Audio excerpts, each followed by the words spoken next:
சுப்மன் கில் வரனால என்ன நடக்குது பாருங்க. திலக் வர்மா நம்பர் 4க்கு போயிட்டார். இப்போ சஞ்சு சாம்சன் நம்பர் 5. எனக்கு நம்பர் 5 ஸ்லாட்டுக்கு சம்மந்தமே இல்லைடா, என்ன எதுக்குடா நம்பர் 5 இறக்குறீங்கன்ற சஞ்சு சாம்சன். போ நம்ம பார்க்க போகிறோம். பாகிஸ்தான் மேட்ச்லலாம் நம்பர் 5 விளாட வேண்டிய கட்டாயம் ஏற்படலாம்.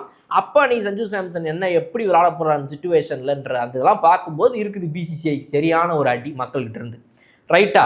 ஸோ நம்மளுடைய 3, 4, 5, 6 ஹார்திக் பாண்டியா நம்பர் 7. 8ஆம் நம்பரில் அக்சர் பட்டேல். சரி, பேட்டிங் டெப்த்து கிடச்சிருச்சு. எத்தனை ஸ்பின்னர்னு பார்த்தா 3 ஸ்பின்னர். குல்தீப் யாதவ் இருக்கார், அக்சர் இருக்கார், வருண் சக்கரவர்த்தி இருக்கார். 8, 9, 10 ஆச்சு. அப்போ இன்னும் ஒரே ஒரு ஸ்லாட் தான் ஆகுது. யார் ஃபாஸ்ட் பவுலர் அப்படின்னா பும்ரான்ற ஒரு ஃபாஸ்ட் பவுலர் தான். அப்போ வேற யாருங்க? ஹார்திக் பாண்டியா ஆல்ரவுண்டர் இருக்கார்ல, அப்போ 2 ஃபாஸ்ட் பவுலர் தானா? சிவம் துபேன்ற ஒரு ஃபாஸ்ட் பவுலர் மீடியம் ஃபாஸ்ட் இருக்கிறார்ல அப்படின்றாங்க. ஸோ இவங்க 3 பேர் தான் ஃபாஸ்ட் பவுலர்ஸ்னு சொல்லி. ஸோ இது திரும்ப பாகிஸ்தான் மேட்ச்சுக்கு ரிப்ளிகேட் ஆகுமாங்கிறது அடுத்த கேள்வி.